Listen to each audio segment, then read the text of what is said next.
movido. Willy Rodríguez.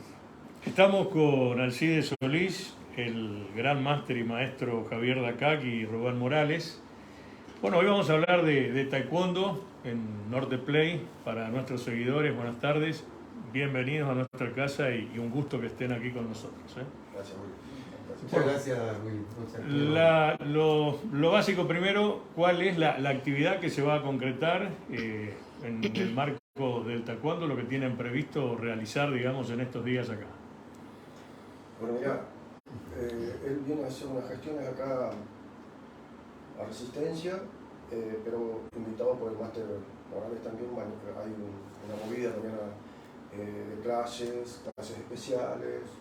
Él, que tiene una experiencia de muchos años, se va a dedicar a trabajar con el máster Morales, con los chicos, que es muy importante, adolescentes, y más tarde va a trabajar con adultos. El que está organizando eso es Rubén, el máster Morales. Así que aprovechamos la venida del Gran Máster también para visitarles y tratar de que la comunidad chaqueña sepa sobre la presencia del Gran Máster de acá. Morales, la organización de esta actividad, ¿en qué va a estar enfocada? Sabemos que muchos jóvenes practican la disciplina y cuando viene Javier siempre se genera una expectativa porque, bueno, está la posibilidad de aprender más, ¿no? Pero ¿dónde se va a realizar? Todos los detalles. Se va a realizar en el Club Hindú. Es una invitación especial que hicimos para los niños, que por primera vez le van a ver en vivo y en directo al maestro, si bien dependo del maestro dentro del taekwondo. Así que van a tener la oportunidad de ver a las niñas de 5, 6, 7 y 8 años en un horario especial también, de 19 horas. Y luego vamos a trabajar con juveniles. Esa va a ser la visita especial de este fin de semana. El otro fin de semana viene de nuevo a Machagay después de muchos años, así que va a ser una visita muy especial en esa ciudad. Ya está todo preparado en un club, una masterclass para la escuela que trabajamos también de taekwondo para niños, y el sábado para instructores de la zona aledaña a Machagay, donde todos los instructores se van a dar presentes para recibir un curso del gran maestro. Bueno, Javier, de vuelta a Resistencia. Bueno, yo para completar, sí, de vuelta a mi querida Resistencia, mi chaco querido. Realmente mañana el sábado hay un acontecimiento muy importante en Formosa. Entonces, mi venida es un poco estar en Resistencia y el sábado nos trasladamos a Formosa porque hay un examen muy importante que dirige el taekwondo en Formosa, el máster Roberto Vera, que rinde para octavo dan. Y también viene uno de los primeros practicantes de Paraguay, el licenciado Aníbal Pereira, que también rinde para octavo dan. Y otro formoseño, Pascual Romero, que es antiquísimo, uno de la época del 70, que también rinde para séptimo dan. Y una persona con incapacidad que tuvo la desgracia de perder las piernas yendo con su moto a enseñar taekwondo, también se graduó en una graduación muy elevada. Y van a haber también varios para sexto dan, o sea que es un examen para categoría muy muy alta, donde van a estar presentes la Máster Solís, Máster Rubén, vienen de Encarnación, Máster Senior Lamarque, más instructores que quieren ver el examen, así que va a ser una movida muy importante. A las 1:30 tenemos una masterclass con los practicantes de Formosa, a las 3:30 tenemos una entrevista con el periodismo de Formosa y a las 4 empieza, a 16 horas empieza el examen de danes, para posteriormente cerrar a la noche con un asado de despedida. Así que, Javier, hablaste de la década del 70, más o menos en el 72 te instalaste en Resistencia, viniste a estudiar ingeniería, pero hoy tantos años han pasado, sos un referente, un símbolo y el hombre que instaló este deporte acá en nuestra capital, ¿no? Increíble, ¿no? Realmente era así.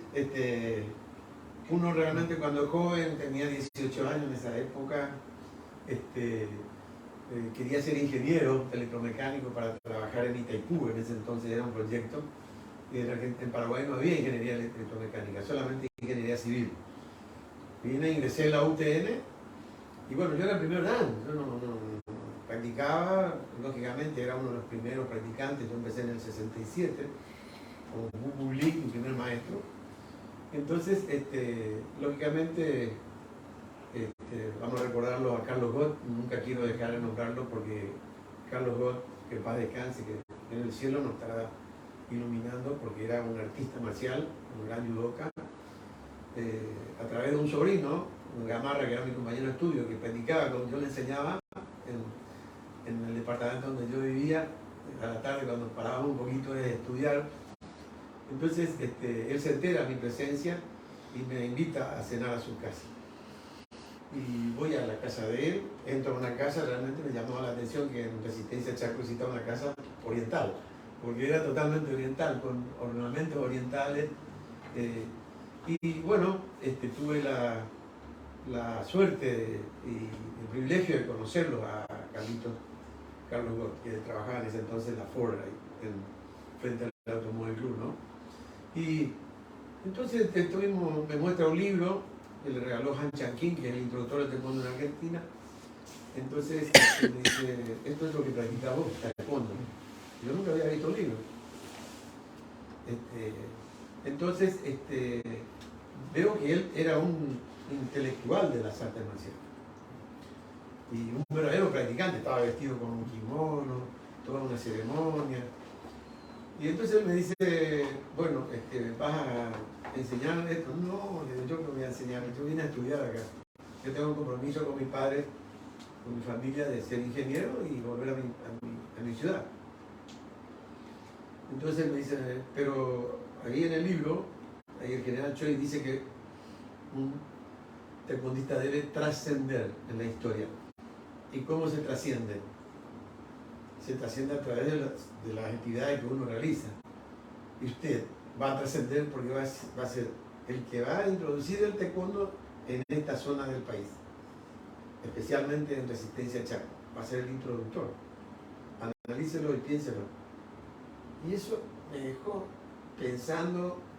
Yo insistía en que no, yo practico porque amo este deporte, no lo veo como una profesión. Pero volví a la noche y no pude dormir durante toda la noche. No pude dormir durante toda la noche. Porque me llegó lo que me dijo. Y es cierto, el Choi siempre nos decía, hay que trascender. De joven uno enseña con el físico y con su destreza personal. De mayor, por el conocimiento, con la experiencia. Y después de muerto, trasciende a través de lo que dice su lápida. ¿Qué hizo usted? ¿Qué dejó a la humanidad? Entonces, o al lugar o a la sociedad donde usted vivía. Entonces, al otro día, muy temprano, lo llamo a Gott, le digo, sí, quiero enseñar. Y ahí empezó, él agarró el auto, nos fuimos al colegio Don Bosco. El provincial de Don Bosco, que le digo que yo era egresado del colegio Cristo Rey, de jesuita, el padre Oliva, que falleció, un provincial muy grande, muy conocido así como Bergoglio en Paraguay, como nuestro querido Papa, ¿no? Me dijo, tráigame una carta del padre Oliva, sí, él fue su padre espiritual, profesor espiritual. Cuando me fui a Asunción, traje la carta, le entregué y hablábamos de costos, ahí tiene el salón libre de costos. Te puede enseñar. Justamente pensaba, ¿no? ¿Dónde un taekwondista entiende que de ser un practicante pasa a ser un maestro o un enseñante? Pero esto ya lo respondió recién. De todas maneras estaba pensando que sobre todo en las artes orientales y las artes marciales es un camino que no termina nunca. Sí. ¿Usted en qué parte de ese camino se siente en este momento? Qué interesante su pregunta y qué importante, ¿no? Pero quiero agregarle algo a lo que usted está diciendo, porque ahí no se definía mi profesión. Yo empezaba a enseñar taekwondo, decidí enseñar taekwondo en Resistencia con muy buena recepción de parte de la gente. taekwondo, el nombre no conocía, todo el mundo lo conocía como karate coreano. Entonces, pero he llegado a tener más de 120 o 140 practicantes en clase. Era una cosa, el salón quedaba chico, el salón de arriba del primer piso del Don Bosco. Era una cosa impresionante. Entonces, seguí hasta que, bueno, logré el título mundial. Yo seguía estudiando ingeniería electromecánica, pero la UTN me exigía un 85 a un 90% de asistencia. Y yo empecé a viajar, salí campeón del mundo, requerido en el mundo, porque soy el primer campeón mundial de la historia del taekwondo. Entonces, era requerido en el mundo y entonces tenía que viajar, faltaba clase. Y en ese entonces hablé con, ya no me acuerdo, mi maestro de química, me trasladé a la UNE, porque ahí no exigían el porcentaje que exigía la UTN en asistencia. Seguí cuarto año con Mauro Vidrini, era uno de mis compañeros, bueno, otros ingenieros muy conocidos que siguieron. Y bueno, entonces ahí dije, bueno, ¿qué hago? ¿O soy ingeniero o soy maestro de taekwondo? Porque no podía hacer las dos cosas. Porque lo uno no me permitía viajar, crecer con el tema del taekwondo, y el taekwondo por ahí me complicaba mucho para mis estudios. Entonces, con mi formación humanística de los jesuitas, del compromiso social, ayudar a la gente y fundamentalmente la formación de las personas en los hábitos de buena costumbre, en los valores, que era lo que yo sentía muy fuertemente. Como ingeniero iba a estar, tal vez, viendo algo mucho más frío, mucho más no tan cálido como el contacto con otro ser humano y transmitirle conocimiento, darle seguridad, fortalecerlo espiritual y físicamente. Y dije, esta es mi profesión. Y ahí dejé la ingeniería y me dediqué exclusivamente al taekwondo. Javier, primer campeón mundial, Montreal, 1974, luego el título en Estados Unidos. En Oklahoma, 78. 78. Ahora, el primer título, la consagración, tiene la particularidad de un récord mundial, porque fueron 7 tablas, ¿no? Así mismo. Son 7 tablas de 1 pulgada que hasta ahora en un mundial nunca se venció. No sé, nunca. Puede ser que en exhibiciones, pero en un mundial, porque lo que pasa es que se hizo en ese mundial 7 tablas para demostrar que el taekwondo era más fuerte que todas las artes marciales, que era la competencia. Y el único que rompió fui yo. Pero al segundo mundial en Oklahoma ya se bajó a 6 maderas. Y también lo mismo costó. Hoy se rompe 4 nada más. Inclusive de acuerdo, con las manos se rompe 3 y con las piernas se rompe 4. O sea que nunca más hubo posibilidad de vencer ese récord porque ya no se competía con 7, porque no lo rompía nadie. Entonces, quedó ese récord en la historia. Está inclusive, bueno, en Wikipedia está también la historia del récord. Ahora, ese momento, de acuerdo a testimonios tuyos, ¿no? No podías salir del asombro, vos no creías cuando te consagraste campeón mundial, ¿no? Yo ni pensaba que podía. Yo cuando rompí las 7 maderas, yo no sabía que era campeón del mundo. Porque se competía en forma, en lucha, todavía no entendíamos mucho cómo era que estaba dividido en 4 facetas, que es la lucha, que es la forma, que son las roturas de potencia y la rotura de técnica especial, que rompe a mayor altura. Entonces uno competía en todo. Cuando yo rompí las 7, nos presentamos 170 competidores más o menos, de 32 países que participaron en ese entonces. Y bueno, con personas mucho más grandes físicamente que yo lograba romper eso y después me fui dando cuenta de lo que había logrado. Yo sí tenía mucha potencia porque mi maestro me utilizaba a mí en las exhibiciones y las demostraciones que hacíamos para difundir el taekwondo en Paraguay. Él me llevaba, venga acá, me ponía 15 tejas, rompa.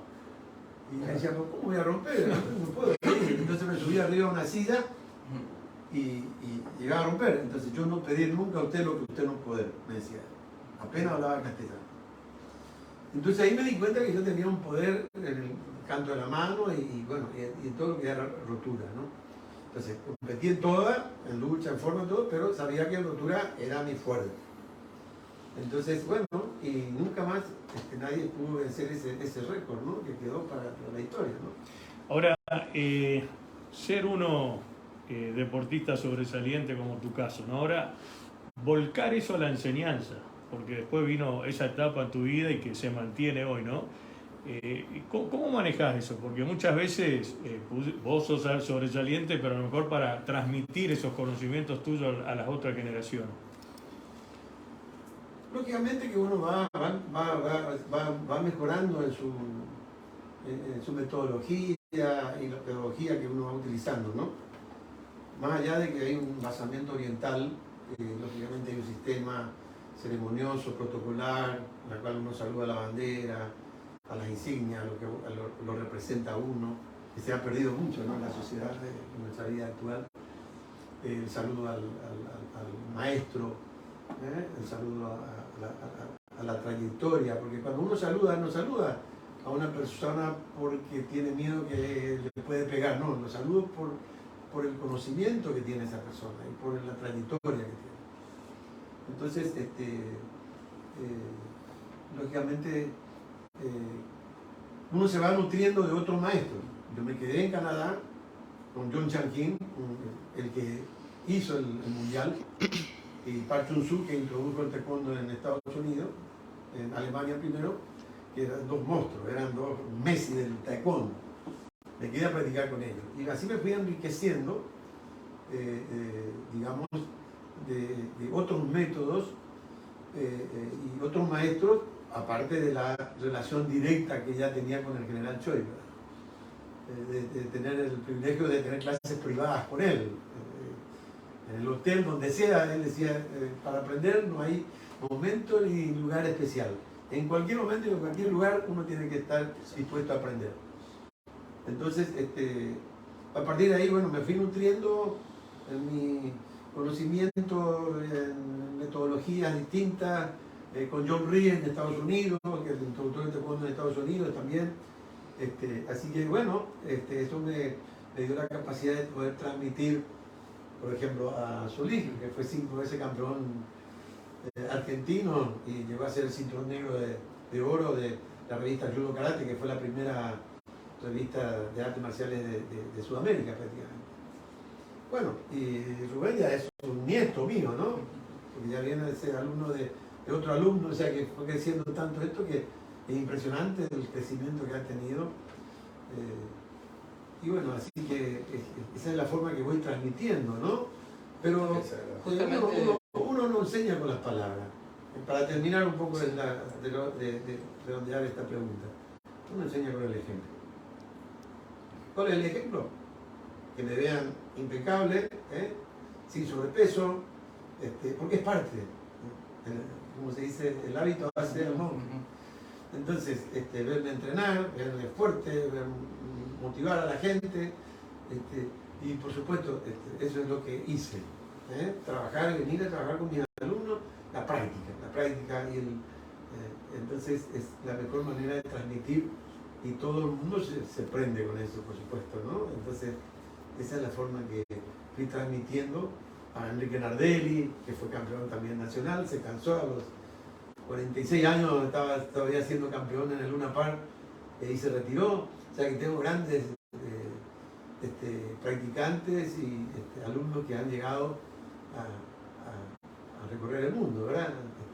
A través de esa enseñanza que usted me pregunta, que yo le he sabido transmitir, ¿no? Bueno, esta misma pregunta... Con el ejemplo, no más que con la palabra. Esta misma pregunta que le hace Willy, me gustaría transmitirla a los, no sé, descendientes, aprendices, no sé cómo lo llama usted, Alcides, por ejemplo. Discípulos, claro, esa sería la palabra. Alcides, por ejemplo, la misma pregunta que le hacía Willy, cómo transmitir, pero a la vez lo que transmitió el maestro de acá a usted, cómo lo refleja, cómo lo define. ¿Cómo lo transmitimos? ¿Cómo lo transmite y cómo vivió lo que el maestro le transmitió a usted? Y hay una etapa, una primera etapa, que es la que él decía en el Don Bosco, en el colegio Don Bosco. Era un taekwondo fuerte, muy leal, pero fuerte. cuando fue al mundial ya hubo otra manera de practicar. Había más técnicas, se empezó a desarrollar un poco la técnica. El segundo mundial aún mucho más, porque ya, como él dijo, empezó a recibir no solamente de aprendizaje y enseñanza de esos maestros, que a uno de ellos me tocó verlo porque vino en el año 79 por John Chan Kim acá. el maestro J.C. Kim, John Chan Kim, y lo vi a nosotros en esa época. Él, por ejemplo, se caracterizó por esa tremenda potencia que parece mediano, pero nosotros llegamos a sentir que en esa época era muy fuerte. Y verlo con la técnica así al Gran Master Kim, nos quedamos maravillados. Pero en estoy hablando de los años 80, 79, 80 más o menos, nosotros estábamos además acostumbrados a un protocolo, a una disciplina. No me gusta mucho el protocolo, decir protocolo. Veníamos de una disciplina fuerte y terminó el examen de nuestro, y se para el maestro Kim y dice, acabo de ver uno de los mejores exámenes del mundo. Y nos mirábamos en esa época con hoy Grandmaster Feldman, Mauricio Feldman, que vive en Israel, Vidarte, Noel Vidarte, también Grandmaster, Chiche Soto, Grandmaster. Nos mirábamos y dije, esto nos costaba creer, ¿no? Y él dijo algo que no me olvidé nunca. El mejor taekwondista que vi, el mejor taekwondo que vi en mi vida es lo que yo vi hoy en este grupo de personas que manejaban. Pero no lo decía por lo técnico, lo decía por la tremenda disciplina que él vio. La marcialidad. Era la disciplina marcial que había. Y a nosotros nos pareció normal, digamos, porque todos los días teníamos eso de manera cotidiana. Entonces, para nosotros, con el tiempo, vino uno de los eventos que marcó un antes y un después en el taekwondo, que fue el torneo mundial del 81, trajo todo el taekwondo de Europa, de Estados Unidos, acá en el Club Regata, y ahí vimos realmente que el maestro J.C. Kim nos dijo algo muy cierto. Cuando empezamos a ver, obviamente, por lo que él decía afuera, esos grandes maestros coreanos, una técnica bárbara, vinieron con calidad técnica, pero la disciplina nos chocó un poco.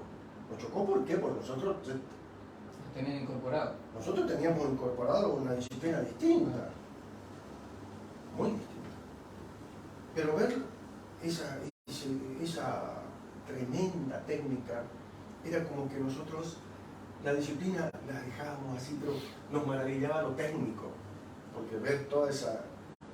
Obviamente que después nosotros vimos todo eso y empezamos también, obviamente, a mejorar, porque lo trajo él al general Choi, primero en el 81, después volvió en el 82, y en esa época, tengo que admitir, no tuvimos esa percepción de lo importante del evento, porque lo mirábamos y pasaron los años.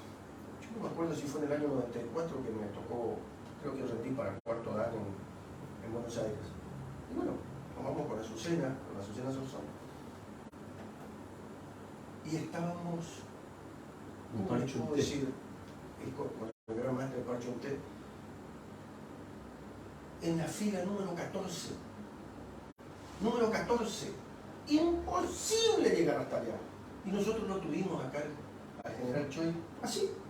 Lo tuvimos, no me acuerdo, éramos 20 o 30 cintos negros y estaba con nosotros como un abuelo, como un abuelito. no tuvimos, la juventud nos hizo perder, es la importancia de semejante presencia que después nosotros valoramos cuando nosotros no podíamos llegar porque era inmensa la cantidad de gente allá y que no supimos. No obstante, gozamos mucho, aprendimos muchísimo. También puede tener que ver con el hecho de que el taekwondo en aquella época primera no tenía la dimensión que tuvo después. Totalmente. Después yo creo que después del 81 el mismo, acá en la misma provincia, hubo una explosión de practicantes. Sí, es cierto eso, cambió muchísimo. Ahora, ¿cómo logran instalar esta disciplina? Porque, a ver, siempre prevaleció en el gusto el fútbol, el básquet, después con el tiempo vino el rugby, pero digamos, este tipo de arte marcial, creo que no les habrá resultado fácil introducirla, ¿no? Y que peguen el gusto de los adolescentes y jóvenes de esa época, ¿no?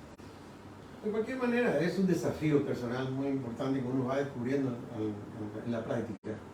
En la medida que ayer estaba tomando exámenes, hablaba con los padres, el hecho de cuando uno empieza a caminar como padre, a su hijo lo hace caminar, esa seguridad de caminar le da la posibilidad de independencia a la criatura.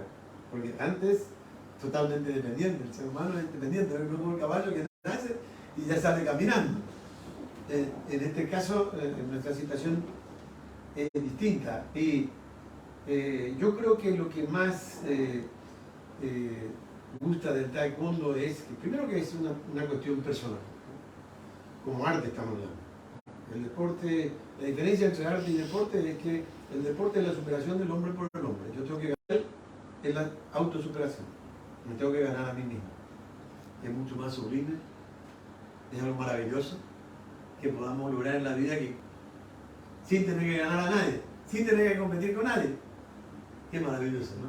Entonces, eso yo creo que descubre el ser humano, o el joven, de que empieza a tener destreza, a tener conocimiento de la técnica, y en los exámenes rompe una madera, y prueba después y rompe dos maderas, pero había sido que yo puedo romper dos maderas y que el cuerpo soporta, y eso va fortaleciendo físico y espiritualmente, porque le va dando seguridad. Y yo creo que ningún deporte, ninguna actividad o ninguna otra arte marcial da esa seguridad que da el taekwondo. Entonces se vuelve algo como un vicio, como algo como, no puedo estar sin eso, porque es lo que me fortalece y me da seguridad, que es lo que uno quiere en la vida, Willy. Ahora, ¿qué es lo que nos hace parar en la vida? El miedo. Y cuando uno vence al miedo, porque tiene conocimiento, tiene capacidad, entonces, bueno, a partir de ahí yo me libero y soy libre en este mundo. Me siento libre. Y es lo que uno busca, la libertad. La libertad y la seguridad de sentir que uno puede lograr cosas que sin el taekwondo a lo mejor no lo podría, ¿no? ¿Cuáles son los principios que tiene el taekwondo? El taekwondo tiene 5 principios, que es la cortesía, que es el sistema protocolar con el cual nos saludamos, también hay una simbología, todo tiene una simbología y un significado en el taekwondo. La inclinación digamos, que hacemos, no es sumisión, es respeto, es admiración, es amor hacia esa persona que me enseña algo, la integridad. Nosotros nos pasamos la mano mostrando las dos manos. Está el saludo occidental, pero el oriental dice, tenemos miedo que con una mano me saluda y con la otra puede tener un cuchillo escondido. Entonces por eso el saludo, Grandmaster, el saludo es con las dos manos, mostrando las dos manos, como diciendo tengo las dos manos limpias. Eso es integridad. Después está la perseverancia, el autocontrol y el espíritu indómito, que son partes fundamentales para cualquier actividad que uno realiza en la vida, ¿no? Javier, ¿cuál es la transmisión que le hacen al alumno, digamos, más allá de todo lo que es la técnica, para que el día de mañana, salvo una situación extrema, no tengan que utilizar la violencia, ¿no?, del deporte del taekwondo? Porque ¿cuántos casos tuvimos de gente que lo utiliza como autodefensa y ante un hecho de violencia o de inseguridad actúa en función de tal, ¿no? ¿Eso cómo se maneja? No debe ser nada fácil, ¿eh? No es nada fácil, pero uno se va controlando, porque el sistema mismo va llevando a eso y era cómico porque aparecían por ahí algunos alumnos que tenían más destreza que otros y bueno, al estar compitiendo, practicando con uno que tenía menos capacidad, lógico, lo fajaban. Entonces, ¿qué es lo que así? ¿Qué es lo que dicen los libros antiguos estamos hablando? Porque hoy ya no se hace más así. Los libros era, yo le llamaba a alguien que era más capaz que él, miraba y decirle, ahí está. Entonces, ponía, lógico, el que era más capaz con otro, cuando tenía a alguien más capaz, era bonito y despacito, quería practicar. Entonces, era un aprendizaje a través de digamos, la práctica con alguien que sabe más, con alguien que sabe menos, y eso a uno lo va equilibrando y va manejando el autocontrol, que es el último principio, ¿no? Y empieza a tener autocontrol y se da cuenta que yo, por ejemplo, en la calle, que voy a pelear con alguien que no sabe nada, dice, no, porque sé que como que voy a jugar con una persona, lo voy a defender, porque hay una ley que me ampara, inclusive la defensa propia, ¿no? Pero uno tiene ese autocontrol. Es lo mismo que yo le digo a la gente, hay alguien que nunca agarró una...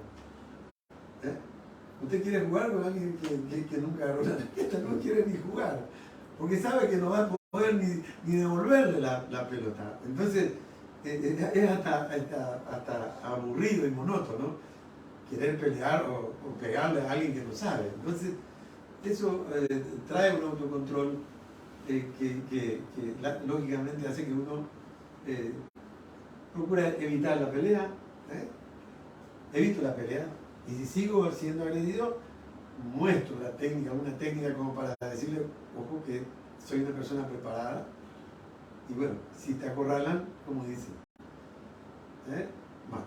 Si te molestan, huye. Si te acorralan, mata. Javier, muchas gracias y muy amable también Solís y Morales por estar acá con nosotros en Norte Play. Muchas gracias. Muchas gracias.